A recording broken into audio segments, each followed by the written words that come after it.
السلام علیکم. Hello friends.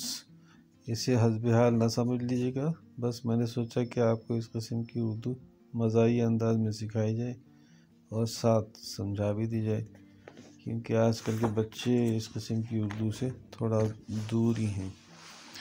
تو یہ دراصل میں دوستوں سے سنتا رہتا ہوں جو چائے بہت زیادہ پیتے ہیں، تو ان کے ساتھ گھر میں کیا حال ہوتا ہے، تو اس لیے تھوڑا سا مجھے اس پہ مزاج سوچا تو میں نے یہ لکھ دیا. ساتھ میں اردو بھی سیکھیں اور سمجھیں بھی.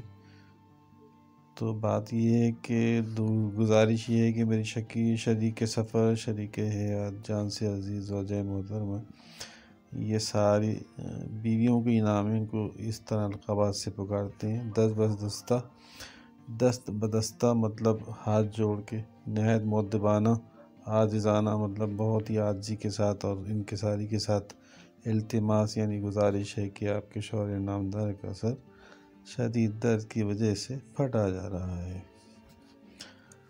اور پھر کہتے ہیں کہ ناسازی طبیعت کی وجہ سے، ناسازی طبیعت مطلب طبیعت بہت زیادہ خراب ہو گئی ہے صاحب کی.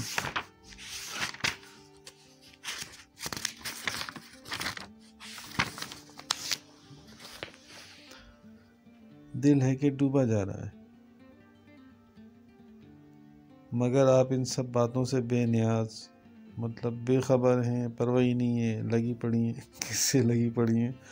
اپنی امی جان سے محو گفتگو مطلب لگی پڑی ہیں، گفتگو میں لگی پڑی ہیں. عزیز من، میری عزیز، کہیں ایسا نہ ہو کہ اس بے خبری میں آپ کی جان کو، یہ تو آپ لوگ سب سمجھتے ہی ہوں گے کہ میں کیا کہنا چاہ رہا ہوں، کوئی ناقابل تلافی نقصان ہو جائے. مطلب وہ نقصان جس کی کوئی تلافی ہی نہیں ہوتا تو جاتی ہے. خیر، تو آپ بس کف افسوس ملتی رہ جائیں. کف افسوس مطلب ہاتھ ملتے رہ جانا، ہائے یہ کیا ہو گیا، میں اگر دیکھ لیتی تو کچھ بچ جاتے، فائدہ ہو جاتا، اب میں کہاں جاؤں، کیا کروں. تو بہرحال تو لہٰذا آپ گزارش کر رہے ہیں کہ اپنی گفتگو مصروفیت مطلب بہت ساری جو مصروفیتیں ہیں آپ کی، اچھی بھی ہیں اور فضول قسم کی بھی ہیں، ان میں سے چند قیمتی لمحات نکال کر، جو آپ کے لیے قیمتی ہے باقیوں کے لیے نہیں ہے، تو قیمتی لمحات نکال کر اس ناچیز کو اگر ایک پیالی چائے مرحمت فرما دی جائے، مطلب دے دی جائے، بھائی سر پہ مار دی جائے، جو کچھ بھی کریں آپ، تو خاکسار کی 7 نسلیں، یا اللہ، مطلب پرانی ساری 7 نسلیں اس عظیم احسان کے زیر بار رہیں گی.